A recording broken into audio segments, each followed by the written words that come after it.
नमस्कार बच्चों, कैसे हैं आप सभी। उम्मीद करता हूं आप सभी अच्छे होंगे। और आज हम वर्णमाला की 7वीं क्लास स्टार्ट कर रहे हैं। शनिवार को हमारी क्लासेस नहीं हो पाई थी, ठीक है बच्चों। तो और रविवार हमारा ऑफ रहता ही है। तो आज सोमवार को अपन अपनी क्लास को स्टार्ट करते हैं, ठीक है भाई। और सभी बच्चे जल्दी से जुड़ जाइए। और आज हम जो स्टार्ट करेंगे वो होगा सर हमारा व्यंजनों में ही आगे हमें बढ़ना है। बस हमारी 2 क्लासेस और होंगी, आज की और एक कल। 2 दिन में हमारा वर्णमाला कंप्लीट हो जाएगा। उसके बाद नया टॉपिक मैं स्टार्ट कराऊंगा, ठीक है भाई। तो वर्णमाला की आज सेकंड लास्ट क्लास है, कल लास्ट क्लास हो जाएगी। तो वर्णमाला हमारी पूरी, ठीक है भाई। चलो, तो वर्णमाला में मैं आप लोगों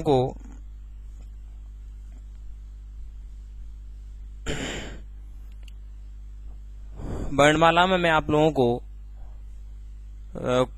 व्यंजनों के बारे में बता रहा था। और व्यंजनों के बारे में मैंने क्या क्या बताया वो आप लोग 6वीं वीडियो में देख सकते हो, जो 6वें नंबर की क्लास हमारी हुई थी शुक्रवार को, उसमें। तो आज अपन जो स्टार्ट करते हैं वो सर हमारा बड़ा ही महत्वपूर्ण व्यंजनों का उच्चारण स्थान, ठीक है भाई। तो क्या बोलेंगे इसको, दिख रहा है जाओ। चलो, उच्चारण स्थान के आधार पर व्यंजनों का वर्गीकरण। उच्चारण स्थान के आधार पर व्यंजनों का वर्गीकरण। देखा भाई, सबसे पहले तो अगर मैं व्यंजनों की बात करूं तो व्यंजन लिख लो पहले तो एक बार, क्योंकि पहले व्यंजन लिख लो तब हम इनके बारे में बात करेंगे। भाई ये 2 दिन की क्लास बड़ी महत्वपूर्ण है, याद रखना। थ, द, ध, न, प, फ, ब, भ, म, ठीक है भाई। अच्छा, ता वाली, अच्छा वाली लाइन रह गई है, देख। च, छ, ज, झ, या, ट, ठ, ड, ढ, ण, त, थ, द, ध और न, ठीक है भाई। ठीक है भाई, ये हमारे क्या है, ये हमारे व्यंजन है। और पा वाली लाइन, एक हमारी पा वाली लाइन। आज थोड़ा सा मैं नींद में हूं, है ना, सुबह सुबह। पा, फा, बा, भा और मा। अब देखें, यारा ला वा भी है, वो भी तो व्यंजन ही है। या, रा, ला, वा। और सा, श, सा, हा। देखा भाई, दिख रहा है वहां तक? हाँ, देखें, सा, सा, सा, हा और यारा ला वा। अब सर हमारे 2 द्विगुण हैं, ड़ा और ड़ा, ये भी है, दिख रहे हैं? हाँ भाई। तो देखें, इनको आप लोगों को बताना है कि ये हमारे मुख में किस किस स्थान से उच्चारित होते हैं। सर बड़ा ही महत्वपूर्ण चीज है, याद रखना आप लोग, है ना, बड़ी महत्वपूर्ण चीज है। देखो मैं आप लोगों को बताऊं, अगर मैं उच्चारण स्थान की बात करूं कि कितने उच्चारण स्थान हैं, तो याद रखना हमारे मुख में है कंठ, हो है कि नहीं कंठ? अरे हाथ पैरों में तो नहीं होगा ना, कंठ। दूसरा तालु, तीसरा मूर्धा, चौथा दंत, 5वां ओष्ठ, ओष्ठ यानी होंठ, 6वां नासिका और 7वां और 8वां।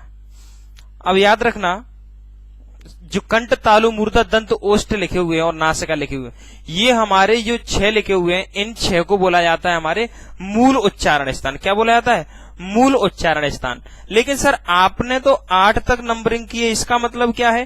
तो देखो भाई, 8 तक नंबरिंग जरूर की है, लेकिन वो कायदे से इनके ही उच्चारण स्थान होंगे, कहीं ना कहीं इनसे ही निर्मित किए गए होंगे। मूल उच्चारण स्थान हमारे कितने होते हैं? 6 ही होते हैं। तो जो 7वें नंबर का उच्चारण स्थान है वो है सर हमारा क्या है? दंत्योष्ठ।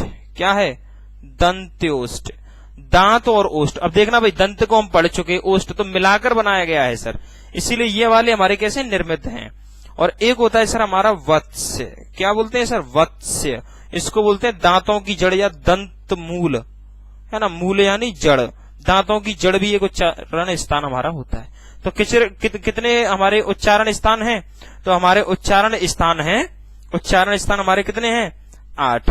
मूल 6 हैं, लेकिन व्यंजनों में हमें 8 उच्चारण स्थान के बारे में बताना है। ठीक है भाई, यहां तक किसी को कोई समस्या नहीं? सर बिल्कुल भी दिक्कत नहीं है। तो उच्चारण स्थान के आधार व्यंजनों का वर्गीकरण 8 भागों में किया गया है। अब कई बच्चे कह रहे होंगे सर छत्रज्ञाश्रा कहां लिखें? सर उनको हम कभी भी नहीं बताते हैं कि उनका उच्चारण स्थान क्या है। क्यों नहीं बताते हैं? क्योंकि सर वो मिलकर बने हुए हैं। क्या है सर? वो मिलकर बने हुए हैं, इसलिए उनका उच्चारण स्थान अपन कभी भी नहीं बताते हैं। वो मिलकर बने हुए हैं, इसलिए इनका उच्चारण स्थान कभी भी अपन नहीं बनाते हैं। ठीक है भाई, चलो अब बात करते हैं सर एक एक से। कंठ में कौन कौन से आएंगे, तालु में कौन कौन से आएंगे, मूर्धा में कौन से आएंगे, दंत में कौन से आएंगे, ओष्ठ में कौन से आएंगे, नासिका में कौन से आएंगे, ओष्ठ में और वत, इनमें कौन कौन से व्यंजन हमारे आएंगे। व्यंजन हमारे पास ये लिखे हैं। अच्छा, स्वरों को मैं यहाँ इसीलिए नहीं बताऊंगा क्योंकि जब मैंने स्वर पढ़ाए थे तब मैं स्वरों को अलग से 6 उच्चारण स्थान वहां भी बताए थे मैंने, और वहां मैंने आप लोगों को उनके उच्चारण स्थान स्वरों के अलग बताए थे। ठीक है भाई, हमें यहाँ पर व्यंजनों की बात करनी है। देखो भाई, इस वाली लाइन को बोलते हैं सर कंठ वाली लाइन। कौन सी बोलते हैं सर? इसको कंठ वाली लाइन बोलते हैं, या इसको अपन कोमल तालव्य भी बोल देते हैं। वो मैं अभी ये लिख दूंगा, है ना। तो ये क्या है सर? हमारी कंठ वाली लाइन है। कौन सी? ये वाली। आप बोल के देखो इसको। कंठ कहाँ होता है सर? कंठ होता है, कंठ यानी गले में, है ना, हलक। यहां पर आप लोग जब बोलोगे का ख ग घ अंगा, का ख ग घ अंगा, इसको बोलते हैं अंगहा। क्या बोलते हैं? अंगहा। ऐसे बोल दिया करो आप तो, है ना, अंगहा। क्या बोलते हैं इसको? अंगहा। तो का ख ग घ अंगा। सर ये जब बोलेंगे आप लोग तो कंठ का ही प्रयोग होगा। नहीं हो यकीन तो बोल के देख लीजिए। हमारा क्या होगा? कंठ का ही इसमें यूज हो रहा होगा। कंठ का क्या हो रहा होगा? यूज हो रहा होगा। बात समझ में आई कि नहीं आई? तो कंठ का यूज होता है, इसीलिए इस वाली लाइन को कहां लिख देंगे अपन? का ख ग घ और अंगा। बात समझ में आई कि नहीं आई? ये कंठ से ही बोले जाते हैं। नहीं हो यकीन तो बोल के देख लो आप लोग। का ख ग घ, ऐसा लगता है का ख ग घ गा, ऐसा लगता है जैसे यहीं से हमारा ये उच्चारण हो रहा है। तो ये हमारा कौन सा है? कंठ वाला। कंठ वाले मैंने कहां लिख दिए? ये लिख दिए। एक एक से इनमें से उठाते चले जाएंगे। अब मैं बात करूं आप लोगों से सर कि कंठ वाला और कौन कौन सा है सर? इनमें से 25 में से तो पहली वाली लाइन थी वो मैंने यहां लिख दी सर। इनमें से और देख लो, ये जो एक्स्ट्रा रखे हैं ना 4 जे और ये, इनमें से तो नहीं है कोई कंठ वाला। तो सर उसको भी चेक करना पड़ेगा आप लोगों को। तो भाई साहब इस वाले को उठा लो। किसको? हा वाले को। हा वाले को जो एक्स्ट्रा उठाया है, जो अपन इधर उधर से उठाएंगे उसको मैं गोले में लिखूंगा। भाई किस में लिखूंगा? गोले में, है ना। गोला बना के मैं लिख देता हूं। आप लोग हा बोलना सर, हा। तो हा बोलेंगे तो आप लोगों को ऐसा लग रहा होगा जैसे हमारे गले से ही इसका क्या हो रहा है? उच्चारण हो रहा है। कहां से उच्चारण हो रहा है? गले से ही हमारा उच्चारण हो रहा हो। बात समझ में आई कि नहीं आई? हा क्या बोलते हैं? हा। और हा बोलेंगे तो ऐसा लगता है जैसे यहीं पर हा, या गले से हमारा या कंठ से उच्चारित हो रहा हो। तभी तो सर इस वाले को कंठ तो बोलते ही हैं। इसके पता है क्या नाम है सर कंठ वाले के? ये जो नाम है एक्स्ट्रा वो मैं यहां लिखे देता हूं। इसको बोलते हैं स्वर यंत्रीय। क्या बोलते हैं? स्वर यंत्रीय। या इसको बोलते हैं, क्या बोलते हैं? कंठीय, है ना। ये इसके नाम है। इसको बोलते हैं कोमल तालव्य। कोमल तालव्य, ये क्या नाम है? इनके नाम है कोमल तालव्य। बात समझ में आई कि नहीं आई? हाँ, एक जो नाम है आप लोगों का बहुत फेमस, अली ही जिह्वा, वो भी इसी का ही नाम है। मैं लिखा चुका हूं उसको भी पहले, है ना। अली ही जिह्वा। अली ही जिह्वा, जा है सर, ये जा। अली ही जिह्वा दिख रहा है सर? अली ही जिह्वा। थोड़ा कट गया,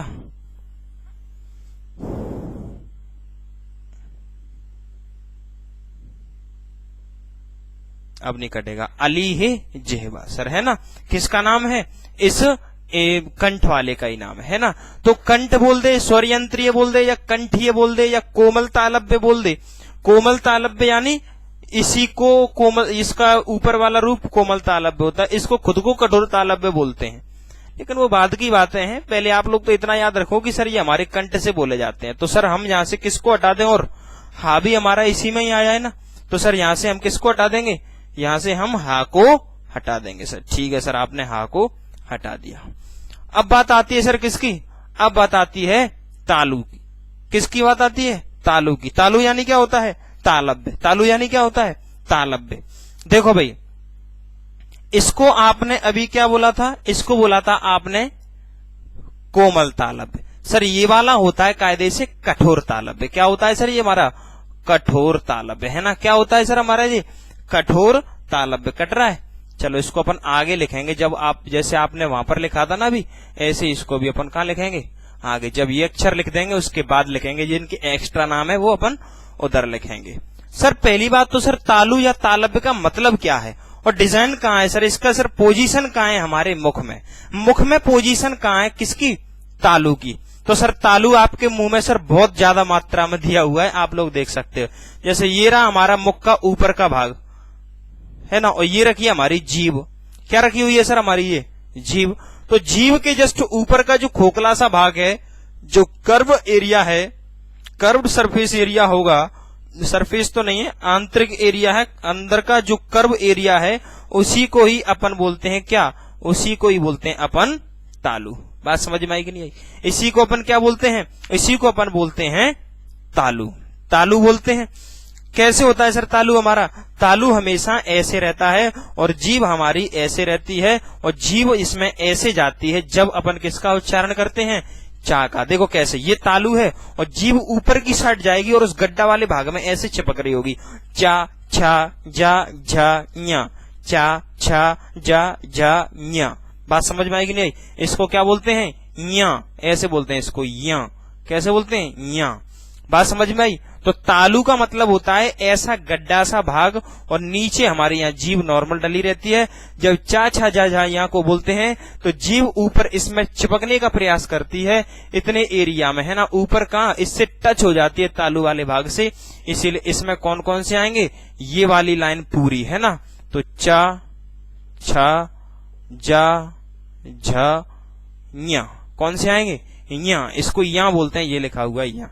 तो सर हम पहले कौन कौन सी हटा दें? तो सर हम हटा देते हैं ये वाली लाइन। कौन सी हटा दी हमने? ये वाली लाइन। ठीक है। अब ये चेक किया करो कि सर इनमें एक्स्ट्रा में से दो, ये चार हाथों हमारा चला ही गया यहाँ से। हा कहाँ चला गया? यहाँ तो हमारे पास ये बचे हैं, ये बचे। इनमें से तो नहीं है सर कोई तालव्य वाला। तो मैंने आप लोगों को पिछली क्लास में 6वें नंबर की क्लास में इन तीनों साओं के नाम बताए थे, और इस सा को हमने क्या बोला था? इस सा को हमने तालव्य वाला सा बोला था कि नहीं बोला था? तो सर हम सा को कहाँ लिखेंगे? हम सा को लिखेंगे यहाँ, और किस में लिखेंगे? गोला में। किस में लिखेंगे? गोला करके। तो ये हमने लिख दिया शा। फिर बात करें, चलो शा भी हमारा हट गया, क्योंकि इस शा को सा नहीं बोलते, इसको कैसे बोलते हैं? शा। कैसे बोलते हैं? शा। शा, ऐसे शा। तो शा जब बोलते हैं शीटी बोलते हैं, सीटी नहीं होती, बोलते शीटी। शक्कर नहीं होती, शक्कर, है ना। तो शक्कर पश्चिम बंगाल में आप जाओगे उधर साइड, कोलकाता साइड, तो इसी शा का प्रयोग ज्यादा करते हैं ना। तो शा कैसे बोलते हैं इसको? शा। अब मैं आप लोगों को बताता हूं इसमें फंक्शन जीभ कहाँ जाती है। सर इसमें भी जीभ ऊपर जाती है, ऊपर जो आपका तालु भाग है ऐसा, उससे सर ये टकराने का काम करती है, टकराने का प्रयास करती है इससे, इस वाले भाग से जीभ। शा, जीभ ऊपर जाती है, हवा को रोकने का प्रयत्न करती है। तो ये वाला शा भी किस में आएगा?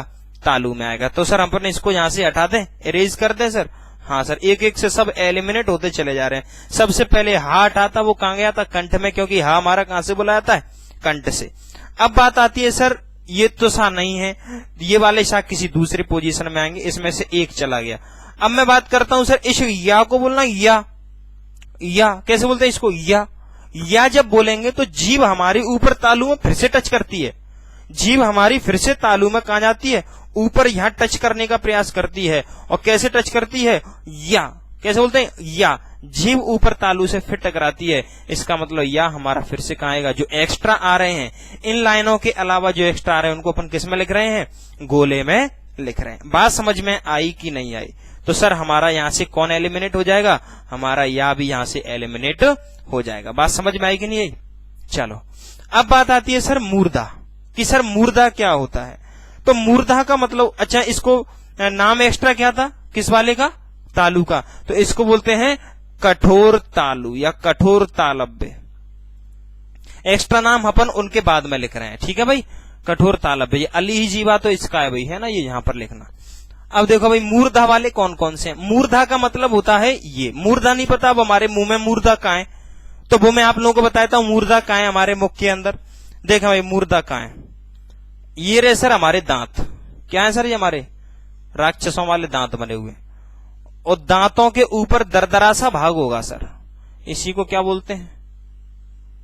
हालांकि कई आचार्य इसके जो पोजीशन है इसको मूर्धा को बता नहीं पाते मूर्धा कहां है। अपन इससे अपन समझ सकते हैं, दांतों के ऊपर जो दरदरा सा भाग है उसको मूर्धा बोलते हैं। सर कहां है दांतों के ऊपर दरदरा सा भाग?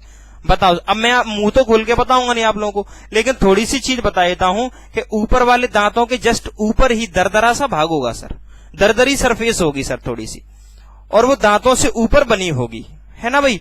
आप जीभ फेर के देख सकते हो, जीभ जब फेरोगे तो आगे की टोन से आपको दरदरा सा महसूस हो रहा होगा, और उस दरदरे से ऊपर तालु है जो गड्ढा वाला भाग था हमारा, तो उस दरदरे भाग को अपन क्या बोलेंगे? मूर्धा। बात समझ में आई कि नहीं आई? तो ठीक है भाई, ये क्या होती है? मूर्धा।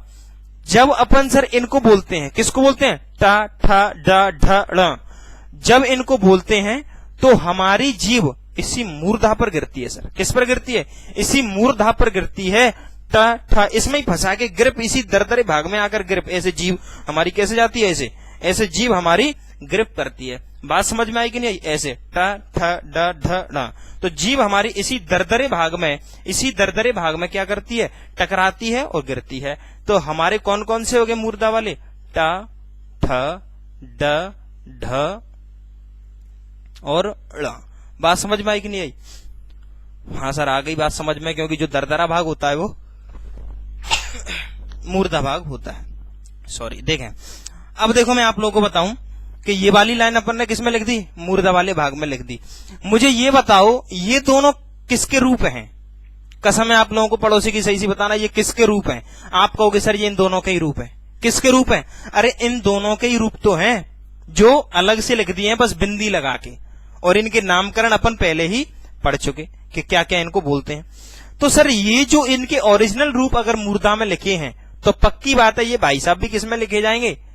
मूर्धा में ही लिखे जाएंगे। ठीक है भाई, कहां लिखे जाएंगे? बस इनको गोला बना के लिख देंगे सर, क्योंकि इन 5 के अलावा जो अपन एक्स्ट्रा लिख रहे हैं वो गोला में गोला बना के लिख रहे हैं। तो सर कौन सी वाली लाइन हमारी कट गई? बस इतना याद रखना कि मूर्धा हमारे मुंह में कहां होती है। ठीक है भाई, बगल वाले से चेक करवा लेना, मूर्धा अपने आप दिखा देगा आप लोगों को कि मूर्धा कहां है। बात समझ में आई कि नहीं? क्लियर विजुअल हो पा रहा है आप लोगों को? देखें ये बहुत इंपॉर्टेंट चीजें आती है सर पेपर में। अब सर इनमें से एक्स्ट्रा में से छांट लो सर, कुछ एक्स्ट्रा में से तो नहीं है। तो याद रखना ये जो रा है और ये जो सा है ये भी सर हमारे इसी दरदरे भाग से बोले जाते हैं। सर इसको आप एक्सपेरिमेंट नहीं कर पाओगे, लेकिन इसको एक्सपेरिमेंट कर सकते हो। रा, जब आप रा को बोलोगे, आप बोल के देखिए रा, जब आप रा को बोलोगे तो आपकी जीभ की आगे की टोन, मैंने क्या बोला? जीभ की आगे की टोन, जीभ की आगे की टोन ऊपर के दरदरे भाग पर ही वाइब्रेट करके ऐसे फड़फड़ा रही होगी, आपकी भाषा में ऐसे फड़फड़ा रही होगी। कहां पर फड़फड़ा रही होगी? जो आपका मूर्धा भाग है उसी में आप लोगों की ये जीभ ऐसे स्पर्श कर रही होगी उस दरदरे भाग से। जब रा बोलते हैं जब, तो वाइब्रेशन उसी मूर्धा में टकराने से ही तो होता है, इसीलिए रा को अपन कहां लिख देंगे? यहां पर। तो ये भी एक्स्ट्रा था। तो ये और ये वाला सा मैंने आप लोगों को कल बताया था पिछली वीडियो में, तो ये वाला हमारा क्या होता है? मूर्धन। ये झटके से बोला जाता है, तो ये सब झटके वाले ही होते हैं, इसीलिए नहीं भी कर पाओ तो इसको याद रखना आप लोग। तो ये मूर्धा से। बात समझ में आई? इनको उड़ा दें सर अपन यहां से। देखो धीमे धीमे सब हमारे क्या हो रहे हैं? एलिमिनेट होते चले जा रहे हैं। तो तो हमने मूर्धा में कौन कौन से पढ़े, ये वाले। मूर्धा क्या होता है बता दिया, दांतों के ऊपर का दरदरा भाग। सर अब बात आती है सर इस वाले ग्रुप को बोलो आप लोग, कौन से ग्रुप को, इस वाले ग्रुप को जब आप बोलोगे तो आपको ऐसा लगेगा जैसे हमारी जीभ बार बार दांतों पर जा रही हो। ता था दा धा ना, कहां जा रही है सर हमारी जीभ, हमारी जीभ बार बार दांतों पर जा रही हो। और हमारी जीभ बार बार दांतों पर जा रही है, कौन से दांत पर, ऊपर वाले दांतों पर। तो ऊपर वाले दांतों पर जा रही है, इसीलिए अब बोल के देख लीजिए ता था दा धा ना, तो हम क्या बोलेंगे, इसको दांत वाले बोलेंगे। तो ता था दा धा ना, तो सर ये वाली लाइन हमारी गायब हो गई। अब देख लो सर दांत वाले और भी हैं क्या एक्स्ट्रा, हाँ सर दांत वाले एक्स्ट्रा हैं, ये इसको भी दांत वाला और इसको भी दांत वाला अपन लिख देते हैं, ला और सा को भी दांत वाला लिख देते हैं। अब वो मैं आपको अभी बताऊंगा कि ये वत्स भी होते हैं। तो ला और ये सा भी हमारे कहां से बोले आते हैं, दांत से ही बोले आते हैं। बोल के देख लो, ला बोलोगे तो जीभ हमारी कहीं ना कहीं दांतों पर ही स्पर्श करती है। तो हम ला और सा ये वाला दंत बोलते ही हैं, इसको एक्सपेरिमेंट नहीं कर पाओगे क्योंकि बीच में हवा आ जाती है, लेकिन अपन कह सकते हैं कि ये वाला दांत वाला सा है। ठीक है भाई, तीनों साओं के नाम मैंने आपको पिछली वीडियो में बताए थे बहुत ईमानदारी से। अब बात आती है सर ओष्ठ। ओष्ठ यानी होते हैं होंठ। होंठ वाले आप देख सकते हो ये लिखे हुए हैं 5, इनको आप बोलोगे ना तो पा फा बा भा मा, कैसे बोलते हैं, पा फा बा भा मा, सीधा सीधा होठों का ही काम है सर। तो ये वाले हमारे कहां जाएंगे, पा फा बा भा मा। बात समझ में आ गई कि नहीं आ गई। अब कई लोगों का मन कर रहा होगा सर कि ये बेचारा जो बचा हुआ है इसको इसी में ही लपेटे में ले लो, इसी में ही लिख दो। नहीं सर, ऐसे कैसे ले लें लपेटे में, ऐसे कैसे ले लें सर लपेटे में, नहीं ले सकते ऐसे लपेटे में। बात समझ में आई कि नहीं आई, नहीं ले सकते सर इसको ऐसे लपेटे में। तो देखें भाई, वीडियो सही दिख रहा है ना आपको, अरे वीडियो सही दिख रहा है क्या, रुको एक सेकंड,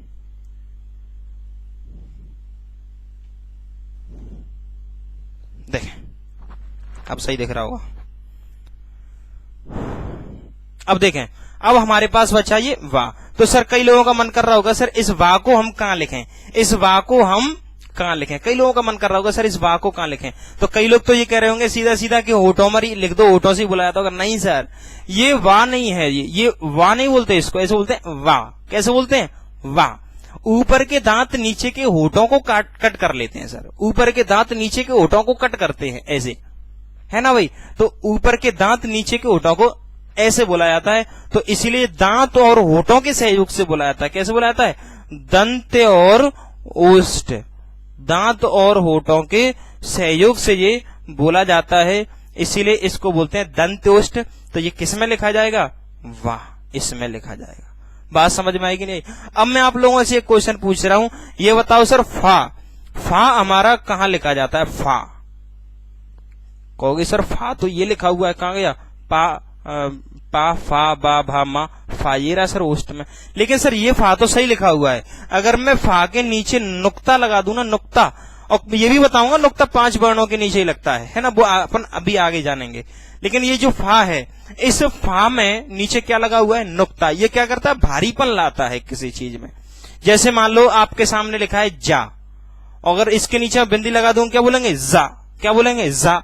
अगर बिंदी बिना बिंदी का है तो जे स्पेलिंग आएगी, बिंदी लगा दी तो जेट आ जाएगी। मतलब ये नुक्ता हमेशा भारी करेगा चीजों को, अरबी फारसी उर्दू में लगता है सर। तो फा क्या बोल देंगे इसको, फा। तो ये भी हमारा होठ और दांतों से ही बोला जाता है। कौन सा वाला, नुक्ता वाला। बात समझ में आई कि नहीं, एक्स्ट्रा हमने लिख दिया इसको।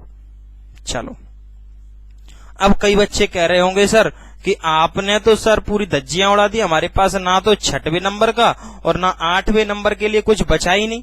6वें नंबर के लिए और 8वें नंबर के लिए तो आपने कुछ छोड़ा ही नहीं। अब क्या लिखें, हमारे पास तो सभी साफ हो गए। स्वरों को लिख नहीं सकते क्योंकि स्वरों का उच्चारण स्थान आपने पहले ही बता दिए थे, 3री या 4थी क्लास में ही। तो देखो भाई, मैं आप लोगों को अब इनके बारे में बताता हूं। सर ये जो वत्स है, इसको समझे सबसे पहले 8वें नंबर वाले को कि ये वत्स या दंतमूल होता क्या है, फिर अपन नासिका वाले को समझाएंगे और हमारा जो हो जाएगा कंप्लीट। वत्स या दंतमूल क्या है, देखो वत्स यानी होता है दांतों की मूल, मूल यानी जड़। कहां होती है सर दांतों की जड़, देखना भाई दांतों की जड़, ये दांतों के ऊपर तो मूर्धा है सर, ये क्या बताया था मैंने, मूर्धा दरदरा सा भाग जो है अंदर के ऊपर के दांत है, ऊपर के दांतों के ऊपर दरदरा सा भाग मूर्धा है, और ये मूर्धा है, और ये दांत है सर हमारे, ये क्या है, ये दांत है। और सर ये दांत और मूर्धा के बीच में क्या बोला मैंने, दांत और मूर्धा के बीच में ये जो बाउंड्री आपको दिख रही है ना, ये जो बाउंड्री है दांत और मूर्धा के बीच में, ये जो आपको बाउंड्री दिख रही है, इस बाउंड्री को ही पता है क्या बोला जाता है, इस बाउंड्री को ही बोला जाता है दांतों की जड़। देखो दांतों की जड़ है ना सर ये, इसीलिए इसको बोलते हैं दंत मूल या वत्स। दंत मूल या मूल यानी जड़, दांतों की मूल बोल दीजिए या जड़ बोल दीजिए, तो ये हमारे क्या है, दंत मूल या जड़ या वत्स। बात समझ में आई? सर यहां से भी कोई उच्चारित होते हैं क्या, सर यहां से भी कोई उच्चारित होते हैं क्या? सर जी बिल्कुल होते हैं, अगर जबरदस्ती करेंगे तो यहां से उच्चारित होते हैं, और वैसे नहीं। अगर आपका एग्जामिनर सीधा है तो वो वत्स नहीं पूछेगा, और आपका एग्जामिनर बिल्कुल टेढ़ा है तो वो आपसे वत्स के बारे में क्वेश्चन पूछेगा ही पूछेगा। तो सर वत्स से बोले जाने वाले कौन कौन से हैं? सर वो हैं सर ये वाले, देखो मैं भी ट्रिक बता दूंगा, न स र ल, कौन कौन से, न सरल और ख ग और जा, बस इनके नीचे लगाना नुक्ता। कौन से? इन तीन के नीचे नुक्ता, और ये न सा और रा ला ये नॉर्मल है। सर आपने तो पूरा ही बेड़ा गर्क कर दिया सर, कि ना तो सर आपने बताया था कहां था, ये रहा सर ना, दांतों में बताया था। सर सही है सर, दांतों में ही है, लेकिन दांत तो उनके लिए है जो बिल्कुल ज्यादा डीप में हिंदी को पढ़ना नहीं चाहते, और एग्जामिनर अगर आप लोगों का सीधा हुआ तो वो दांत ही ऑप्शन में देगा। लेकिन कायदे से अगर इस ना के उच्चारण स्थान की मैं बात करूं तो सर ये दांतों की जड़ से बोला जाता है, ना कि दांतों से। ना जब बोलते हैं ना तो दांतों पर जीभ नहीं टकराती है, दांतों पर जीभ नहीं टकराती है, बल्कि इस बाउंड्री पर टकराती है, और इस बाउंड्री को क्या बोलते हैं, वत्स दंत मूल। इसीलिए सर अपन इसको यहां भी पढ़ेंगे, यहां भी पढ़ेंगे। अब कई बच्चों के मन में एक सवाल आ रहा होगा, ऑप्शन में वत्स भी दिया हो, दंत भी दिया हो, क्या लगाएंगे? सर आप खुद ही इतने समझदार हो कि सर वत्स ऑप्शन में क्यों दिया गया होगा, इतनी कठिन चीज क्यों दी गई होगी? तो इसीलिए दी होगी क्योंकि सर कहीं ना कहीं इसको वो टिक कराना चाह रहा है, तो वत्स हमारा ना। ऐसे ही सर ये सा भी हमारा किस में लिखा है, दांतों में लिखा है, तो ये सर ये भी दांतों से नहीं है, क्लियर है ना, ये पूरी तरीके से दांतों में, हाथ काम चलाने के लिए दांतों में लिख दिया हमने, लेकिन कायदे से देखा है तो ये भी वत्स में है, तो ये भी हमने वत्स में। ऐसे सर ये रा कहां लिखा है सर, मूर्धा में। मूर्धा क्या होती है, ये वाली, तो इसमें रा में ये बोलते हैं कि ये दरदरे भाग से भी नहीं है, दरदरे भाग से जस्ट नीचे थोड़ा सा यहां से बोला जाता है, तो इसलिए रा को भी। और ऐसे ही इस ला को भी, जो ला आपने यहाँ दांत में लिखा है ना, इसका परफेक्ट उच्चारण स्थान ये जो बाउंड्री है वही है। क्या है सर, हमारी ये जो बाउंड्री है वही है। तो ये और ये तीन आप लोग एक्सपेरिमेंट नहीं कर सकते, इतने इंपोर्टेंट भी नहीं है, लेकिन किताब में लिखती है तो अपन भी लिख लेंगे, और इनके नीचे अगर बिंदी लगा लेते हैं तो ये हमारा बन जाता है। लेकिन सर इसकी मैं ट्रिक आप लोगों को बता देता हूं कि इसकी याद कैसे रखेंगे। मुझे ये बताओ, वत्स जो है इसको लिखना सरल है कि कठिन है? वत्स को लिखना सरल है कि कठिन है? अगर मैं वर्तनी बोलूं तो वत्स को अगर लिखना है तो सरल है कि कठिन है? आप कहोगे सर सरल नहीं है, मतलब ना सरल है। क्या है सर, ना सरल है। तो देखो भाई, ना सरल, वत्स को लिखना क्या है, ना सरल। तो याद रखना कायदे से ये जो चार उच्चारण, इसके जो चार वर्ण हैं, ये इनमें से मैंने चोरी करके यहाँ लिख दिए हैं। कब क्यों लिख दिए? जब हमें भविष्य में कभी कोई क्वेश्चन से उलझाए, वत्स कोई नाम से आ जाए, तो आप आसानी से या इजीली इसको लगा पाओ, बस इसीलिए ही मैंने आप लोगों को ये बताया। बात समझ में आई कि नहीं आई? और पूछ लेता है इसको, इसीलिए मैंने बता भी दिया। अब बात आती है सर नासिका में क्या क्या बचा। सर नासिका की बात आपने अभी तक नहीं की कि नाक वाले जो है उनमें क्या लिखें सर। तो देखो भाई, मैं आप लोगों को बताऊं, ये भी सरल है, देखना भाई, का ख गा घा अंगहा, चा छा जा झा या, टा ठा डा ढा णा, ता था दा धा ना, पा फा बा भा मा। ठीक है भाई, पा फा बा भा मा। ऐप पर काफी बच्चे इसको देख रहे हैं, बहुत बच्चे, बहुत बढ़िया शानदार बच्चे हैं ऐप पर। इसको बहुत ज्यादा बच्चे ऐप पर जुड़े हुए हैं, और यूट्यूब पर भी आप लोग जुड़ा करें। बहुत कम बच्चे दिखते हैं यूट्यूब पर, क्योंकि ज्यादातर बच्चे ऐप पर बिजी रहते हैं। ठीक है भाई, अब देखें मैं आप लोगों को बताऊं, ये जो आपको दिख रहे हैं इसको कंठ से बोला, ये लिखा है सर, तालु से बोला, मूर्धा से बोला, दंत से बोला, उष्ट से, सब खत्म हो गए इनमें, 25 मैंने बता दिए थे। लेकिन इसकी जो 5वें नंबर की लाइन है, इसको अगर मैं ऐसे खड़े में काउंट करूं ये वाली, तो सर ये जो है ना, ये वाली हमारी नाक से ही बोली जाती है। कहां से बोली जाती है? नाक से या नासिका से। कहां से बोली जाती है सर? ये कंठ, तालु, मूर्धा, दंत, ओष्ठ से तो बोली जा रहे हैं इनके एक एक वर्ण। ये कंठ से तालु, मूर्धा, दंत, ओष्ठ ये तो हैं ही, लेकिन इनमें से एक एक चुरा लिए गए हैं। तो ये अपने अपने वर्ग में तो हैं ही, अपने अपने वर्ग में तो हैं ही सर ये, लेकिन इनमें से एक एक चोरी कर करके एक नासिका का ग्रुप जबरदस्ती निर्मित किया गया है सर। नाक वाला ग्रुप जबरदस्ती निर्मित किया गया है, क्योंकि सर ये नाक से बोले जाते हैं। और कैसे बोले जाते हैं वो भी आप लोगों को पता है, अंग, हा, इया, अणा, न, मा, नाक से बोले जा रहे हैं।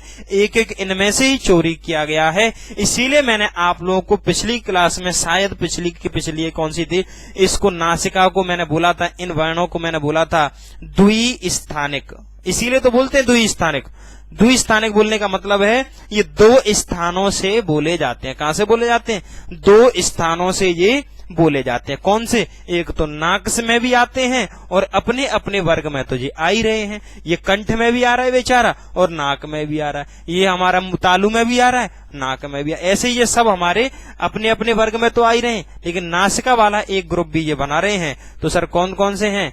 अंगहा, या, अड़ा, ना और मा।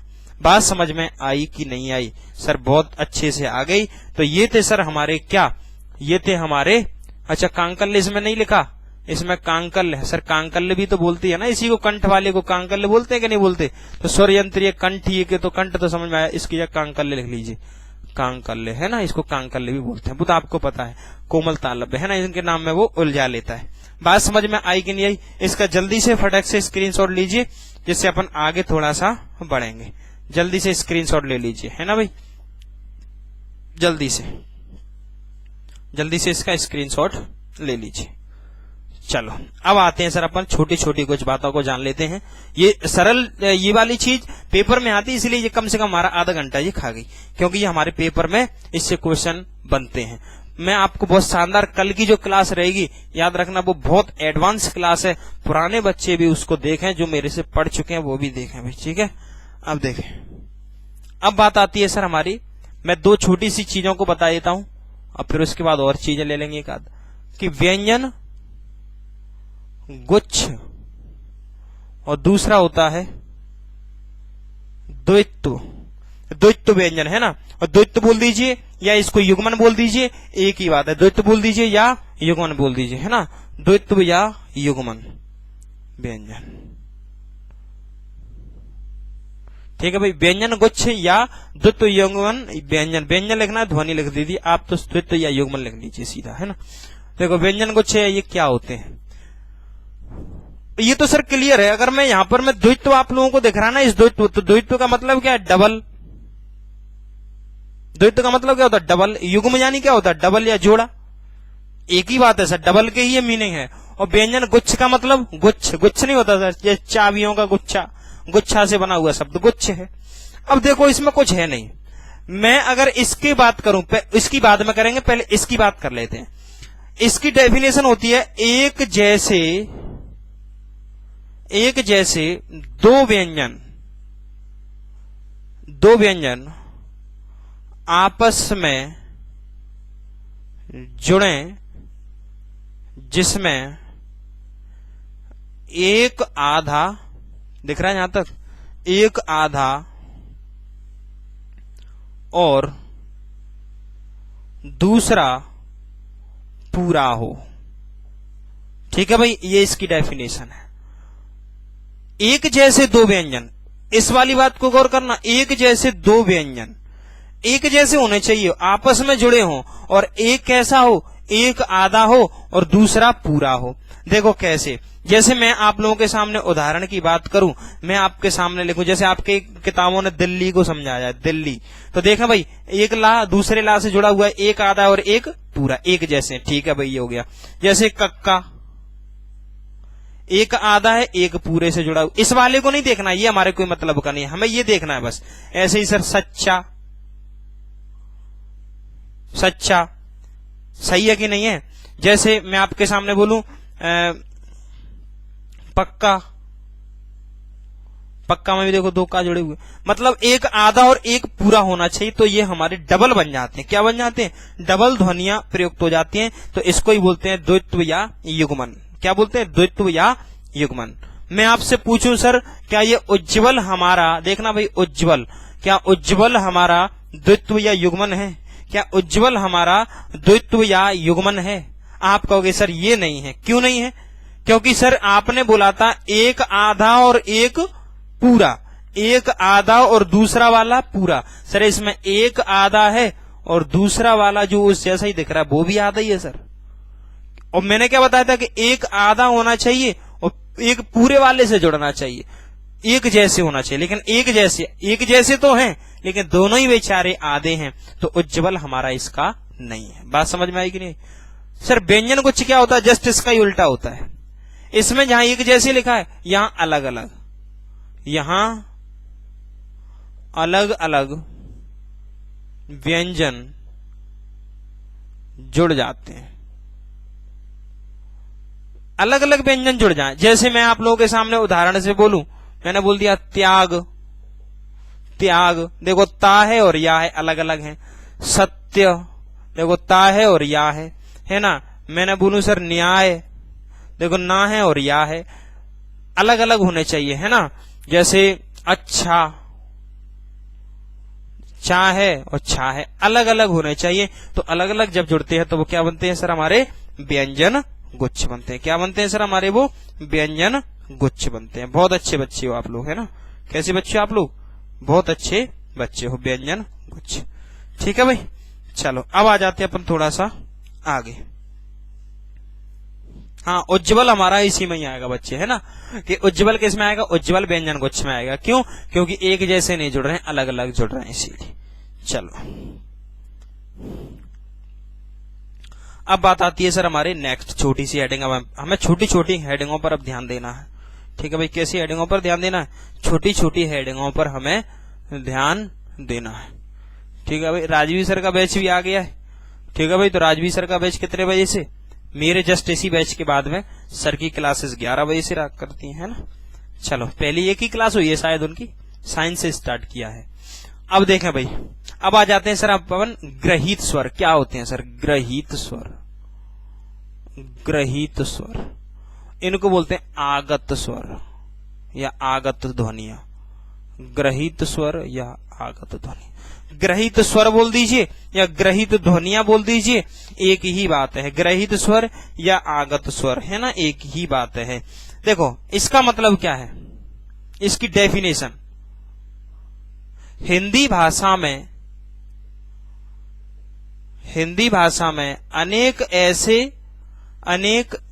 अनेक ऐसे शब्द हैं जो दूसरी भाषा से हिंदी में आ गए हों और प्रयुक्त किए जा रहे हो, आ गए हों, बस इतना ही लिख लो। दूसरी भाषा बोले तो, अरे दूसरी भाषा बोले तो अंग्रेजी, फारसी, उर्दू, अरबी, फ्रेंच, डच, पुर्तगाली, जितने भी हैं सब आगत हैं, दूसरी भाषा हैं। दूसरी भाषा से हिंदी में आए हुए शब्द, जैसे मैं आप लोगों के सामने बताया भी था, हॉस्पिटल, क्या लिखा हुआ है? हॉस्पिटल। मैं आपके सामने लिख दूं, गलत लिख दिया, ऐसे हॉस्पिटल। हॉस्पिटल के बाद में हमारा आ जाए टॉर्च, हॉर्स, है ना, नॉलेज। बात समझ में आई? तो इनको बोलते हैं, ग्रहित का मतलब होता है ग्रहण करना। ग्रहित का मतलब क्या होता है? ग्रहण करना। ग्रहित का मतलब होता है ग्रहण करना। ग्रहण करना, कहां से ग्रहण करना? दूसरी भाषा के शब्दों को हिंदी में ग्रहण करना। अब ये बताओ, हॉस्पिटल किस भाषा का शब्द है? इंग्लिश का, क्योंकि हिंदी में क्या होता है? चिकित्सालय। तो हिंदी में चिकित्सालय होता है, तो हॉस्पिटल इंग्लिश भाषा। टॉर्च इंग्लिश वाला, लालटेन बोलते हैं, हॉर्स घोड़ा, नॉलेज ज्ञान, ये सब इंग्लिश के शब्द हैं। तो इंग्लिश के शब्दों के ऊपर हमारा क्या लगा हुआ है, ये आपको अर्धचंद्र दिख रहा है। क्या दिख रहा है, अर्धचंद्र दिख रहा है। तो जब ये अर्धचंद्र किसी के ऊपर लगा होता है तो वही होते हैं सर हमारे ग्रहित या आगत स्वर। क्यों, क्योंकि सर ये दूसरी भाषा के शब्द यानी इंग्लिश के हैं। किसके हैं, इंग्लिश के हैं। किसके हैं, इंग्लिश भाषा के शब्द हैं, जिनके ऊपर ये जो आपका अर्धचंद्र लगा होता है, वो अर्धचंद्र सदैव आपकी इंग्लिश भाषाओं के ऊपर, इंग्लिश भाषा के शब्दों के ऊपर लगता है, जिनको अपन हिंदी में लिखने का प्रयास करते हैं। बात समझ में आई कि नहीं आई? लेकिन सर जरूरी नहीं है सर कि सिर्फ इनके ऊपर ही सर हमारा ग्रहित स्वर लगेगा, इनको ही अपन ग्रहित या आगत स्वर बोलेंगे। नहीं सर, ऐसा जरूरी नहीं है। इनके साथ साथ कुछ और भी हैं। जैसे अगर नुक्ता लग जाए तो नुक्ता हमेशा जो नुक्ता होता है, नुक्ता यानी किसी अक्षर के नीचे लगा देना, ये हमारा अरबी, फारसी या उर्दू, अरबी, फारसी या उर्दू के वर्णों के नीचे लगता है हमेशा। जैसे अगर मैं इनकी बात करूं तो ये 5 नुक्ता हमारा 5 जगह लगता है, क, ख, ग, ज और फा। इनके ही 5 के नीचे हमारा क्या लगता है, नुक्ता लगता है। दिख रहा है आप लोगों को? हाँ, फा दिख रहा है, कट तो नहीं रहा। चलो मैं नीचे लिख देता हूं थोड़ा सा, ठीक है भाई। तो इन 5 के नीचे हमेशा हमारा नुक्ता लगता है, और ये जहां भी आएंगे तो ये हिंदी के नहीं है। नुक्ता हमेशा किन भाषाओं का स्मरण करेगा, अरबी, फारसी या उर्दू के होंगे। और ये किसकी बात का करता है, मतलब के पहचान करने का तरीका ये है, ये अंग्रेजी के ऊपर लगता है, अंग्रेजी वालों के ऊपर, मतलब ये आ जाए तो वो अंग्रेजी भाषा का है, और अंग्रेजी दूसरी भाषा है, इसीलिए ग्रहित स्वर। नुक्ता की बात की जाए तो नुक्ता अरबी, फारसी या उर्दू का है, तो अरबी, फारसी या उर्दू भी दूसरी भाषा है, तो वो भी ग्रहित या आगत स्वर होंगे। बात समझ में आई कि नहीं आई? तो जैसे मैं आप लोगों के सामने कुछ उदाहरण जैसे ये दिए थे, ऐसे नुक्ता वाले भी देता हूं। जैसे कायदा, देखो का के नीचे लग गया है ना। खत, जैसे नमाज नहीं बोलते, नमाज है ना। फकीर, तो देखें आप लोग, ये भी हमारे क्या होंगे, ये भी हमारे ग्रहित स्वर होंगे। क्यों होंगे ग्रहित स्वर? क्योंकि सर ये इनके नीचे नुक्ता लगा हुआ है, यानी ये हमारी दूसरी भाषा के सब। हिंदी में 5 वर्णों पर ही नुक्ता लगता है इनके ऊपर, और ये नुक्ता हमेशा अरबी, फारसी या उर्दू का स्मरण करते हैं। मतलब जिन शब्दों के साथ आपको नुक्ता दिख रहा होगा वो हमारे अरबी, फारसी या उर्दू के रहे होंगे। यानी अरबी, फारसी, उर्दू हमारी दूसरी भाषाएं हैं, इसलिए इनको अपन क्या मानेंगे, ग्रहित या आगत शब्द या ध्वनियां। बात समझ में आई कि नहीं आई? और सर हमारा अर्धचंद्र इंग्लिश का होता है, तो इंग्लिश वाला जो होता है वो भी दूसरी भाषा की हो गई इंग्लिश, तो वो भी हमारे, तो मतलब बनाने के 2 तरीके हैं, या तो अर्धचंद्र लगाइए या नुक्ता लगाइए। नुक्ता, बात समझ में आई कि नहीं आई? चलो बहुत अच्छे। अब आ जाते हैं सर अपन छोटी सी चीज पर।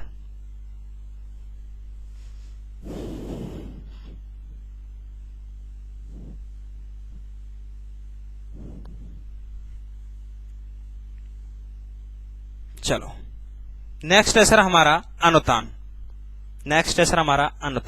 अब अनुतान खूब पढ़ा देते हैं सर। अनुतान क्या होता है? अनुतान यानी होता है सुर लहर, इतना पढ़ा देते हैं। अनुतान यानी होती है सुर लहर। अब भैया कोई आपसे अगर ये पूछ ले कि अनुतान कितने प्रकार का होता है, मैं ही पूछ लेता हूं आप लोगों से कि अनुतान या सुर लहर कितने प्रकार के, वो आपको अभी समझा दूंगा कि इसका मतलब क्या है। अनुतान का मतलब क्या होता है वो तो बाद की बात है, पहले ये बता दीजिए कि अनुतान कितने प्रकार का है, यानी सुर लहर हमारी कितने प्रकार की है। अनुतान या सुर लहर हमारी कितने प्रकार की है? जल्दी से आंसर टाइप करेंगे, जल्दी से, फटाक से आना चाहिए आंसर, है ना। मतलब कितने स्तरों पर ये हो सकता है, इसका प्रयोग कितनी जगह पर हो सकता है, अनुतान का कितने स्तर पर होता है, कितने स्तर का ये होता है। चलो नहीं आया, बहुत बढ़िया। तो इसका आंसर मैं आप लोगों को अभी बताऊंगा, ये 2 प्रकार का होता है। जिन्होंने 2 उत्तर दिया है वो सभी बच्चे राइट है, ठीक है भाई। अब देखें अनुतान या सुर लहर क्या है। देखो इसकी जो डेफिनेशन है, ध्वनियों में होने वाला उतार चढ़ाव ही अनुतान है। अनुतान को सुर लहर भी बोलते हैं। मतलब कोई आपके पास लाइन लिखी हुई है और उस लाइन को बोलने के तरीके क्या क्या हैं, है ना भाई। जैसे मैं आपके सामने 3 सेंटेंस लिख रहा हूं, देखना भाई। मैंने लिखा राम आ गया, दूसरा लिखा मैंने राम आ गया, तीसरा लिखा मैंने राम आ गया। देखने में तीनों ही एक जैसे हैं। एक के साथ मैंने फुल स्टॉप लगा दिया, कैसे बोलेंगे, राम आ गया। मैंने एक के साथ लगा दिया एक्स, ये जिसको इंटरजेक्शन बोलते हैं अपन लोग, है ना, यानी विस्मयादिबोधक चिन्ह लगा दिया। और एक के पीछे लगा दिया मैंने क्वेश्चन मार्क, क्या लगा दिया, प्रश्नवाचक चिन्ह। अब सर इनको कैसे बोलेंगे, इन सेंटेंस को बोलने का तरीका ही बदल गया। और बोलने का तरीका सिर्फ हमारे बोलचाल से ही बदल गया, मतलब लहर आ गई सर, इसमें बोलने की एक लहर आ गई, उतार चढ़ाव ध्वनि का आ जाएगा, ध्वनियों में आरोह अवरोह आ जाएगा। कैसे आ जाएगा, अगर मैं इसकी बात करूं तो इसको बोलेंगे राम आ गया।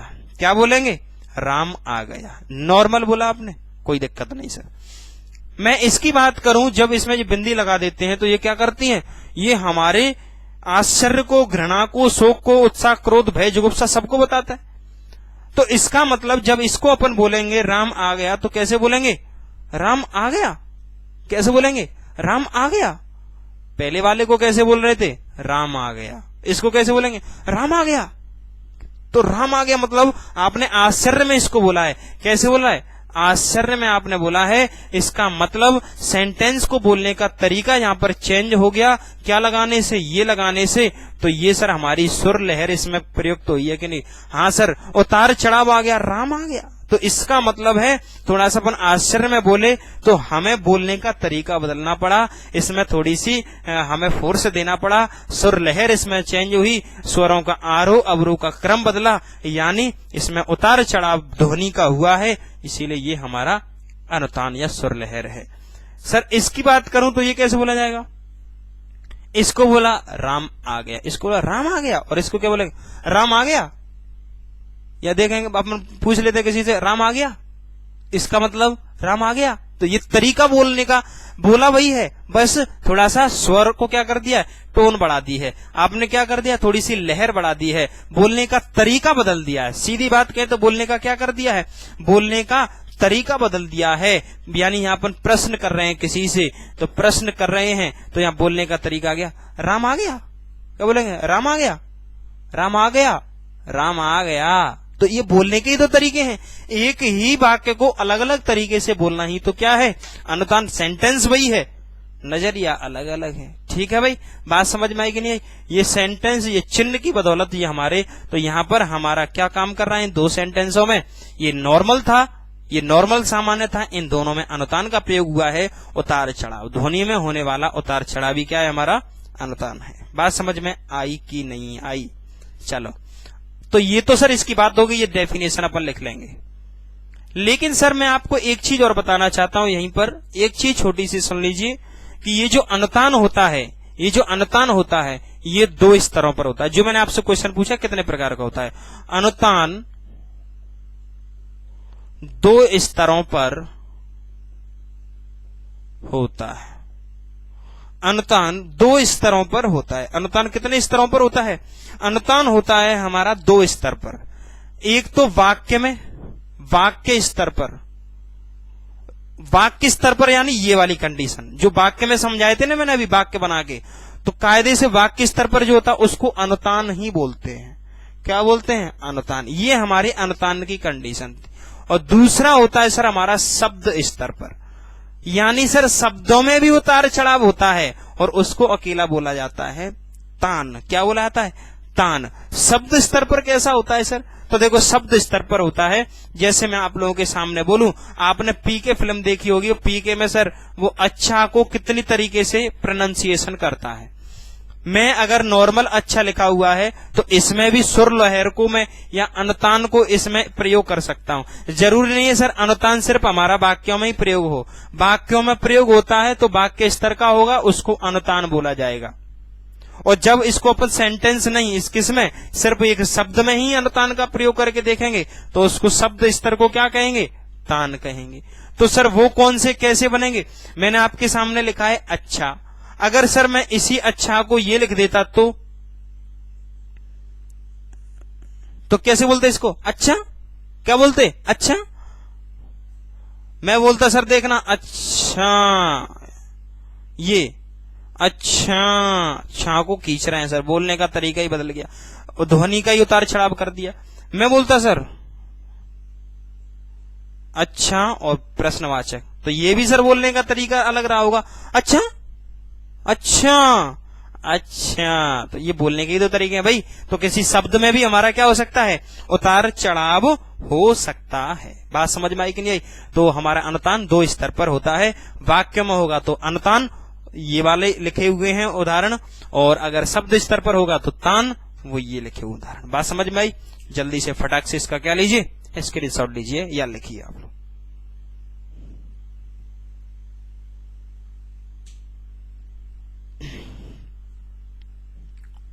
चलो अब एक छोटी सी चीज आती है बलाघात। क्या आती है सर? बलाघात। उसको भी समझेंगे। और सबसे पहला क्वेश्चन है कि बलाघात कितने प्रकार का होता है? बलाघात कितने प्रकार का होता है? क्या पूछा भाई? बलाघात कितने प्रकार का होता है? और होता क्या है बलाघात? आप लोगों ने सिर्फ बलाघात पढ़ लिया कि भैया बलाघात हमारे एक मास्टर ने पढ़ाया था, बल का आघात, बल पर आघात पढ़ना, वो अभी मैं बताऊंगा क्या होता है। लेकिन बलाघात क्या होता है, बलाघात के प्रकार कितने हैं, बस वो बता दीजिए कि बलाघात कितने प्रकार का होता है। जल्दी से उत्तर दे दीजिए कि बलाघात हमारा कितने प्रकार का। मैंने आपसे वादा किया था कि सर मैं आप लोगों को हिंदी बहुत अच्छे लेवल पर पढ़ाऊंगा। सर ये तो अभी कुछ भी नहीं है, कल की क्लास आपको इसकी क्या लगेगी? बिल्कुल हटके लगेगी। कहोगे कि सर नहीं ये चीज तो बड़ी शानदार है सर, है ना। तो आज तो चूंकि हमारा 1 घंटा होने वाला है, इसीलिए हम इन चीजों पर ही बात कर पाए हैं। लेकिन कल की क्लास बड़ी एडवांस रहेगी, उसको कृपया करके आप लोग बिल्कुल भी छोड़ना मत, है ना। उस क्लास को तो अटेंड करना ही करना। आप लोगों को बड़ी नई चीजें आप लोगों को मिलेंगी वहां पर। बात समझ में आएगी नहीं आई? चलो बात करते हैं बलाघात। देखो बल प्लस आघात शब्द से, ला में से यहाँ आ निकलेगा, तो दो शब्द से मिलकर बना है बल प्लस आघात। बल तो समझते, बल यानी फोर्स, बल यानी फोर्स, और आघात यानी चोट करना, यानी बल से चोट करना। बल से चोट करना यानी बल का आघात लगाना, यानी किसी शब्द पर, वर्ण पर, वाक्य पर आघात करना। तो इसीलिए बात समझ में आती है। पहले इसकी डेफिनेशन लिखेंगे। बल का आघात करना यानी उच्चारण करते समय किसी विशेष ध्वनि पर बल आरोपित करना। क्या बोलेंगे इसकी डेफिनेशन? ये लिख लेना आप लोग ऐसे करके। फिर डेफिनेशन क्या लिखोगे? किसी विशेष ध्वनि पर बल का आघात यानी चोट मारना, है ना। बल की चोट मारना किस पर? ध्वनि पर। बल का आघात करना ही, बल का आघात करना ही बलाघात कहलाता है। ठीक है भाई, बलाघात कहलाता है। कितने प्रकार का है सर ये? तो बता देना। बलाघात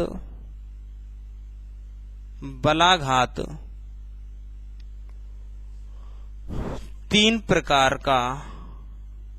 पता, कई तो कह रहे होंगे सर अब वर्णमाला में कई की क्लास बची है, अब पूरा तो हो गया। कायदे से यहीं पर आकर कई लोगों की सुई रुक जाती है, कई लोगों की पेन यहीं थम जाती है, मार्कर थम जाता है। नहीं सर, अब एक क्लास है जो कायदे से सबका निचोड़ है, उस क्लास को भी जानेंगे, है ना भाई। उस क्लास में मैं आप लोगों को बड़ी शानदार चीजें बताऊंगा। ठीक है भाई। चलो बलाघात, बल का आघात कितने प्रकार का होता है? तो बलाघात, ये क्वेश्चन पूछा गया है सर, बलाघात कितने प्रकार का होता है, कितने चीजों पर बल का जोर लगता है ना, मतलब सॉरी हमारी ध्वनि का जोर लगता है, ध्वनि पर कब चोट लगती है। तो देखना भाई, वर्ण बलाघात, सबको तीनों को समझेंगे क्या होता है। वर्ण बलाघात, शब्द बलाघात, वाक्य बलाघात। क्वेश्चन हमारा अगर न्यूमेरिक क्वेश्चन आता है तो उड़ा दोगे आप लोग, है ना। न्यूमेरिक क्वेश्चन आता है तो 1 सेकंड में उड़ा दोगे कि वर्ण बलाघात होता है, शब्द बलाघात होता है और वाक्य बलाघात होता है। मतलब वर्ण पर चोट देना, शब्द पर चोट देना, वाक्य। ये वाक्य वाली शब्द वाली मैं आपको कायदे से अभी समझा चुका हूं, हालांकि इसे अनुतान जैसा ही एक काम है। जैसे वर्ण बलाघात की अगर मैं बात करूं, जैसे मैंने लिख दिया रे ए, क्या लिख दिया मैंने ए, तो सर इस ए पर कोई जोर नहीं है, नहीं है ना सर, ए बोला इस पर कई का जोर। अगर सर मैं इस ए पर ऐसे डॉट डॉट कर दूं तो सर अब मैंने क्या कर दिया इस ए पर, और एक शब्द है वाक्य की वर्ण है, ये बता दो पहले। आप कहोगे सर ए हमारा है वर्ण या अक्षर, तो सर ये ए हमारा वर्ण है, हम मान लेते हैं सर ए हमारा वर्ण है, तो इस वर्ण को ही आपने क्या कर दिया खींच दिया ए, क्या बोलते हैं इसको ए, तो सर यहां पर इस वर्ण पर क्या लगाया है जोर, तो जोर लगाना, वर्ण पर जोर लगा दिया तो वर्ण बलाघात। ऐसे ही अगर मैं यहां पर बोल देता ए के साथ में ये लगा देता ये, तो इसका भी मतलब है ए, तो इसका भी आश्चर्य है, तो ये आश्चर्य में यानी कुछ आप लगा देते हो तो ये हमारा क्या बन जाता है बल का जोर पड़ना, किस पर, वर्ण पर जोर पड़ना। शब्द बलाघात क्या होता है, शब्द पर जोर पड़ना, जैसे वर्ण पर पड़ रहा था यहाँ शब्द पर पड़ेगा। शब्द यानी जैसे मैं बोलूं मेरे घर पर काम करता है रामू, कौन काम करता है, रामू नहीं है सॉरी राजू काम करता है, कौन करता है, मेरे यहाँ राजू काम करता है। अब मैं इस राजू से बोलूं, मैं राजू से क्या बोलूं, राजू, लड़ जाऊं एकदम राजू, तो मैं इसको कैसे बोलूंगा राजू, या राजू दूर खड़ा हुआ है, मान लो मैं लड़ नहीं रहा लेकिन राजू दूर खड़ा हुआ है, तो मैं उस राजू से कैसे बोलूंगा राजू, तो राजू पर मैंने पूरा जोर लगा दिया भाई, पूरी ध्वनि लगा दी, तो इसको अपन क्या पढ़ा, हमारा शब्द पर बलाघात पड़ा, शब्द पर। ऐसे ही सर वाक्य बलाघात, वाक्य बलाघात मैंने आप लोगों को अभी पढ़ाया भी था, जैसे राजू बोला अकेले पे तो शब्द बलाघात, और वाक्य की बात करूं मैं बोलूं सर जल्दी यहां आओ, मैंने बोले जल्दी यहां आओ, तो सर यहां पर ना तो जल्दी पर जोर है ना यहां पर ना आओ पर, यहां पर पूरे पर ही जोर है, इसको बोलेंगे जल्दी यहां आओ, क्या बोलेंगे जल्दी यहां आओ, पूरे सेंटेंस पर ही आपने क्या दिया है, यहां पर पूरे सेंटेंस पर, अकेले इस पर जल्दी पर जल्दी यहां आओ, कि जल्दी यहां आओ, कि जल्दी यहां आओ, ऐसा नहीं, कैसे बोलेंगे जल्दी यहां आओ, जोर से बोलना किसको, जल्दी यहां आओ को, तो ये हमारा एक कंप्लीट वाक्य पर, तो ये वाक्य बलाघात। तो बस ये तीन चीजें समझनी थी, किसी वर्ण पर जोर देना वर्ण बलाघात है, किसी शब्द पर जोर देना शब्द बलाघात है, और किसी वाक्य पर जोर देना हमारा वाक्य बलाघात है। लेकिन मैं आप लोगों को एक चीज और बता देता हूं, ये आपसे क्वेश्चन पूछा जाता है कई बार, है ना भाई, क्या क्वेश्चन पूछा जाता है, देख लो थोड़ी सी अलग चीज, इसमें एक चीज और जान लेते हैं कि विसर्ग, विसर्ग यानी होता है ये जो दो बिंदी लगती है, विसर्ग और निपात, निपात में भी बताऊंगा आप लोगों को, विसर्ग निपात भी बलदायक होते हैं, अर्थात बल देते हैं, अर्थात क्या देते हैं दिख रहा है, अर्थात बल देते हैं, किसी भी चीज पर बल देते हैं सर, ये क्या, विसर्ग और निपात। पहले विसर्ग को समझ लो, निपात क्या होता है वो मैं अभी समझा दूंगा। देखो जैसे आप लोगों ने कई बार देखा होगा, ये क्या लिखा हुआ है, ये क्या लिखा हुआ है, आप कहोगे सर अत, क्या लिखा हुआ है सर अत लिखा हुआ है, सर इसके पीछे अगर मैं यहां लगा दूं बिंदी, क्या लगा दी मैंने सर, दो बिंदी यानी विसर्ग लगा दिया, कैसे बोलेंगे अतः, क्या बोलेंगे अतः। सर ऐसा नहीं लग रहा कि ये सर एक बिंदी लगाने से थोड़ा सा ये मजबूत हो गया, थोड़ी सी इसमें क्या आ गई ऊर्जा आ गई सर, थोड़ा सा इसको बोलने में क्या लगा, थोड़ा सा इसमें हमारी ऊर्जा ज्यादा लगी, थोड़ा सा हमारा वजन महसूस हुआ, ऐसा लगा जैसे इसमें आपने पूरा जोर लगा दिया। तो हमारा विसर्ग अतः क्या करता है, ये विसर्ग लगाकर इसको थोड़ा सा भारी किया है, तो ये भी हमारा क्या करेगा, विसर्ग हमारा बलाघात का काम करता है। जैसे अतः हो गया, जैसे मैं आप लोगों के सामने बोलूं दुख, दुख, तो अगर इसको नहीं लगा दो तो क्या बोलते, इसको दुख, क्या बोलते दुख, और अगर ये लगा दिया, ये लगा दिया, तो अब इसको कैसे बोलेंगे दुख, कैसे बोलेंगे दुख। हल्का सा ये बल देने का काम करता है, और बल देने का काम करता है, इसलिए इसको विसर्ग को बलदायक या निपात, बलदायक या बलाघात कहते हैं। ठीक है भाई, चलो अब बात करते हैं सर निपात क्या होता है। सर निपात होते हैं सर ये, देखो भाई निपात का भी मतलब समझ लो, यहीं पर एक निपात वाला उदाहरण लिखे देता हूं।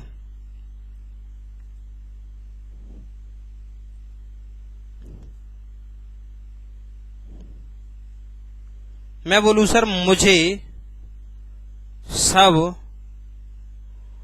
आता है। मुझे सब आता है, मैंने क्या लिखा, मुझे सब आता है। तो इसका मतलब ठीक है आता होगा नॉर्मल, आपने बोला है, कोई और टीचर बोल देगा हम उसकी मान लेंगे, है ना, टीचर हैं, बोल दिया तो बोल दिया, हमने मान भी लिया। तो हमें मुझे सब आता है, ठीक है भाई आता होगा। लेकिन सर मैं यहीं पर अगर मैं निपात का प्रयोग करूं, देखना भाई, मुझे ही सब आता है, मैं क्या जोड़ दूं यहां पर, ही जोड़ दूं, मुझे ही सब आता है। सर इसी को बोलते हैं निपात। ये जो ही अपन छोटे से अक्षर होते हैं ना, ही, भी, तो, भर, केवल, मात्र, ये निपात होते हैं सर, जो चीजों को बढ़ाने का काम करते हैं, चीजों को क्लियर करने का काम करते हैं, चीजों को 100% तक ले जाने का काम करते हैं। जैसे मैं बोलूं पुलिस, मैं बोलूं मैंने चोरी नहीं की, तो ठीक है सर मैंने चोरी नहीं की। मैं बोलूं सर मैंने चोरी बिल्कुल नहीं की, तो बिल्कुल क्यों लगाया मैंने, बिल्कुल इसीलिए लगाया कि थोड़ी सी चीजें आपको और क्लियर हो जाएं और मैं बच जाऊं। बात समझ पा रहे हो कि नहीं? तो निपात होता है बल देने का काम करता है चीजों को। निपात पूरे टॉपिक है, आपको आगे पढ़ाऊंगा। तो यहां पर ही क्या कर रहा है, मुझे ही सब आता है, ये चीजें थोड़ी सी निपात किसी में जोर देने का काम करता है। जैसे पुलिस वाला बोले कि राजू तुमने चोरी की है, तो ठीक है भाई राजू भी कहेगा हाँ की होगी, लेकिन क्लियर नहीं हो, इसीलिए इंस्पेक्टर साहब आप ऐसा बोल रहे हो। लेकिन अगर इंस्पेक्टर साहब ऐसे बोलते थे राजू तुमने ही चोरी की है, तुमने ही, तो ही लगाकर चीजें क्या हो गई 100%। अब राजू को दिक्कत हो जाएगी कि सर चोरी ही तुमने ही की है, तो ही लगाने से चीजें उसी पर पहुंच जाती हैं, बल देने का काम करते हैं। ये ही मुझे को बल दे रहा है, ये ही क्या कर रहा है, मुझे को बल दे रहा है। ये जो दो बिंदियां हैं ये अत को काम दे रही हो, ये दुख में दु को बल दे रहा है, तो बल देने का काम करते हैं, इसलिए इनको बलाघात भी बोल देते हैं। तो पेपर में कभी क्वेश्चन पूछ ले, इसका कोई भी उदाहरण लिखा हो निपात या विसर्ग वाला, तो ये हमारा बलाघात का काम करते हैं। बात समझ में आई कि नहीं आई? अरे आई कि नहीं आई? आ गई सर। चलो अब मैं आपसे एक क्वेश्चन जल्दी से, है ना, एक क्वेश्चन जल्दी से आप बताओगे, मुझे पूरी उम्मीद है।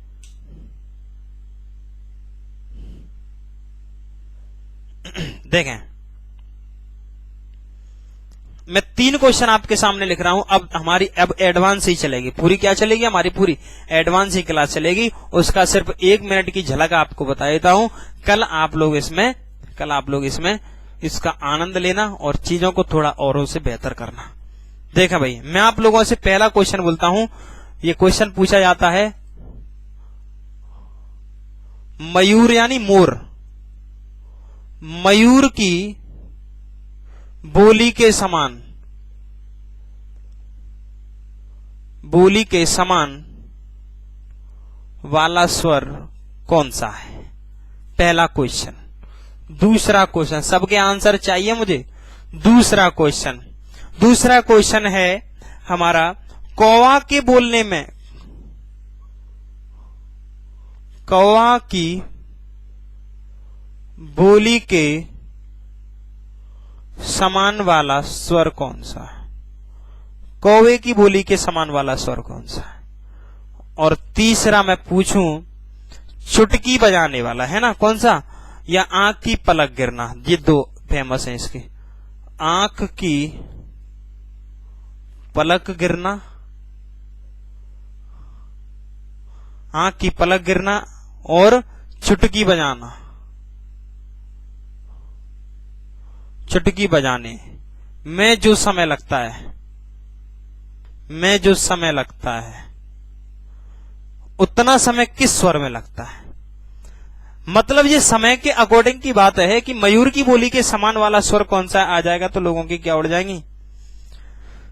मोर बोलती है ना सर, तो मोर की बोली के समान वाला स्वर कौन सा है? बताओ जल्दी से। मोर के समान वाला स्वर, कि मोर की समान ध्वनि वाला स्वर कौन सा है? जैसे मोर बोलती है वैसे ही जितना मोर को बोलने में, काऊ बोलने में समय लगता है, वैसा ही इसमें लगता है। बताओ भाई, तीनों के उत्तर चाहिए। ऐसे कौवा की बोली के समान वाला, कौवा बोलता है ना, काऊ काऊ करता है, तो काऊ बोलने में जितना समय लगता है उतना ही किस स्वर को बोलने में लगता है? और आंख की पलक गिरने में जितना समय लगता है या चुटकी बजाने में जितना समय लगता है उतना किस स्वर में लगता है? तो जल्दी से फटाक से उत्तर दे दीजिए भाई, जल्दी से उत्तर दे दीजिए फटाक से। देखो मैं आप लोगों को उत्तर दे देता हूं। मयूर की बोली अगर आप लोगों ने सुनी हो तो सर बहुत ज्यादा समय लगता है उसमें, प्लूत के बराबर है ना। प्लुत प्लुत स्वर जो होता है ना, प्लूत स्वर या प्लुत स्वर, उसके समान इसमें समय लगता है, मतलब 3 गुना समय लगता है। त्रिमात्रिक होते हैं सर ये। क्या होता है? त्रिमात्रिक, यानी 3 गुना समय लगता है। क्या होता है सर ये? त्रिमात्रिक, यानी 3 गुना समय है, 3 गुना समय, त्रिमात्रिक। ठीक है भाई। कौवा की बोली के समान वाला स्वर कौन सा है हमारा? दीर्घ स्वर या संधि स्वर, आप जो बोलना चाहते हैं, दीर्घ स्वर है ना। कौन सा होता है? दीर्घ स्वर या संधि स्वर या संयुक्त स्वर, आपको जो कहना है वो कहिए। दीर्घ स्वर, संधि स्वर या संयुक्त स्वर में जितना समय लगता है वो कहो। और आंख की पलक गिरना या चुटकी बजाने में जो समय लगता है वो कौन सा होता है? वो होता है सर हमारा ह्रस्व स्वर या मूल स्वर या एक मात्रिक स्वर। ये द्विमात्रिक था, ये कौन सा था? द्विमात्रिक। मैं आपको पढ़ा चुका हूं ये पहले ही। ये त्रिमात्रिक, ये द्विमात्रिक, ये एक मात्रिक। ये स्वरों की जो क्लास ली होगी जिसने, उसको ये क्वेश्चन समझ में आ गया होगा। जिसने स्वरों की क्लास ली होगी, यानी दूसरी क्लास जो वर्णमाला की होगी, पहली दूसरी जो है, उसको ये समझ में आ गया होगा। बात समझ में आई कि नहीं आई? अरे आ गई कि नहीं आ गई? चलो अब बताएंगे नेक्स्ट क्वेश्चन। नेक्स्ट क्वेश्चन जो बताएगा उसको क्वेश्चन भी पूछ रहा हूं और यहां पर आप लोगों को क्या करा रहा हूं, यहां पर आपको एक कंसेप्ट भी सिखा रहा हूं कि ये क्या है। चलो क्वेश्चन है जो बताएगा उसको टॉफी हाल की हाल ले जाए भाई मेरे से। क्या ले जाए? हाल की हाल टॉफी ले जाए। बताओ। क्वेश्चन है, और उत्तम वर्ग या यम वर्ग किसे कहते हैं? उत्तम वर्ग या यम वर्ग किसे कहते हैं? उत्तम वर्ग या यम वर्ग किसे कहते हैं? उत्तम वर्ग या यम वर्ग किसे कहते हैं? यम, यम लोग नहीं आते, यम है ना, जब कोई मर जाता है उसको ले आते यम, यम है हम वही वाले। उत्तम वर्ग, सर्वश्रेष्ठ वर्ग किसको बोला जाता है? पता भाई? तो सर्वश्रेष्ठ वर्ग बोला जाता है पंचमाक्षरों को। किसको? पंचमाक्षरों को। और पंचमाक्षर क्या होते हैं? जो नाक से बोले जाते हैं, जो नाक वाले होते हैं ना, वो वाले। अंग, या, ण, न और मा, ये 5 बताए थे कि नहीं? इन्हीं को क्या बोलते हैं? द्विस्थानिक। सबसे पहले आज जो पढ़ाया था वो द्विस्थानिक या नासिक। क्या बोलते हैं? नासिक, यानी नाक ही होता है। क्या होता है? नाक। तो इनको क्या बोलते हैं अपन? उत्तम वर्ग या यम वर्ग बोलते हैं। बात समझ में आई कि नहीं आई? अरे बात समझ में आई या नहीं आई? चलो नेक्स्ट आपको एक आखिरी सुन जाओ, उसके बाद में निकल लो। ये छोटी छोटी टर्म ही तो उलझाएंगे आप लोगों को, और क्या करेंगे। देखें,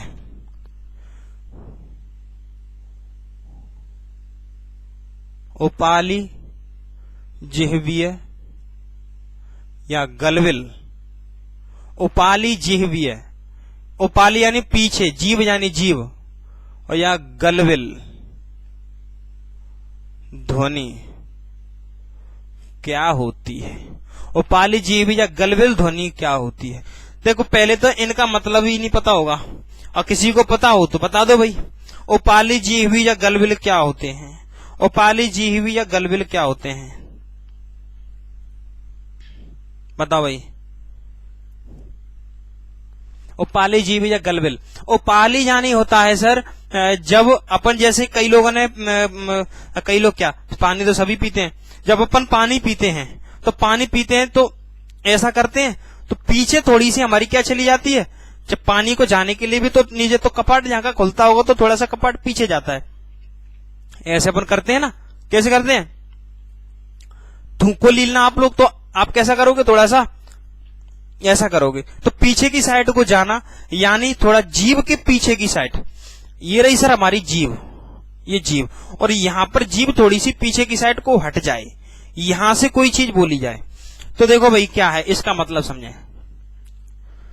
उपाली जीभ अरबी भाषा की ध्वनियों में इसका प्रयोग किया था, जैसे आप बोलोगे हे नहीं सॉरी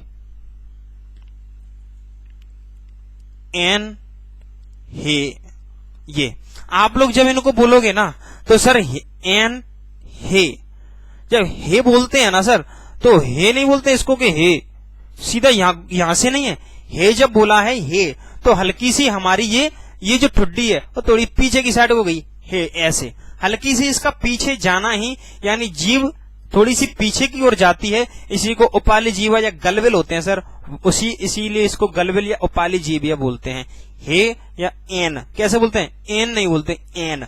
हल्की सी जीभ कैसे जाती है, जीभ या जबड़ा, ये वाला जो जबड़ा है वो हमारा थोड़ा सा पीछे को, जैसे ट्रिगर होता है ना ट्रिगर, वैसे ये पीछे की साइड को जाता है ए या हे बोलने में। ठीक है भाई, तो ये होता है सर हमारा उपाली जीभिया, ये अरबी भाषा में प्रयोग होता है। किसमें होता है, अरबी भाषा में प्रयोग। कोई आपसे पूछ ले तो बता देना उपाली जीभिया या गलविल ध्वनियां क्या होती हैं और किस भाषा में प्रयोग होती हैं। अरबी भाषा में होती हैं। हे या एन वक्त, एन वक्त बोलते हैं एन, तो एन का मतलब एन नहीं होता, एन तो थोड़ा सा हमारा जो नीचे का जो ट्रिगर है, ये जो जबड़ा है थोड़ा सा पीछे जाके तब बोलता है, पीछे जाके तब बोलता है, इसीलिए इसको उपाली जीभिया या गलविल कहते हैं। बात समझ में आ रही है या नहीं? अरे आ रही है तो आगे बढ़े, एक चीज और सुन जाओ बस, उसके बाद निकल लो। है एक और चीज सुनोगे? चलो तो एक क्वेश्चन मैं आपके लिए छोड़ ही देता हूं, है ना, कल मैं आप लोगों को पढ़ाऊंगा इसमें बहुत अच्छे से। ये बता दीजिए मुझे कि संपृक्त व्यंजन क्या होते हैं, संपृक्त व्यंजन। और एक क्वेश्चन आपके लिए, हिंदी वर्णमाला का पहला वर्ण, हिंदी वर्णमाला का अंतिम वर्ण, हिंदी शब्दकोश का पहला वर्ण और हिंदी शब्दकोश का अंतिम वर्ण। ये 4 क्वेश्चन कल डिस्कस करूंगा और कल मैं आप लोगों को थोड़ा सा इसके बारे में और भी अच्छे से, कल की थोड़ी सी क्लास और एक्स्ट्रा रहेगी तो उसको भी अपन देखेंगे। तब तक के लिए मुझे आज्ञा दीजिए और आपका दिन शुभ हो। रजिस्ट्रेशन कराते रहें, कभी भी आपका रजिस्ट्रेशन बंद हो सकता है। BK Singh classes app download कर लीजिए। तो मिलते हैं कब अपन, कल। तब तक के लिए मुझे आज्ञा दीजिए। नमस्कार। क्लास अच्छी लगी हो तो फटाक से सब जगह शेयर कर देना भाई, ठीक है भाई, नमस्कार।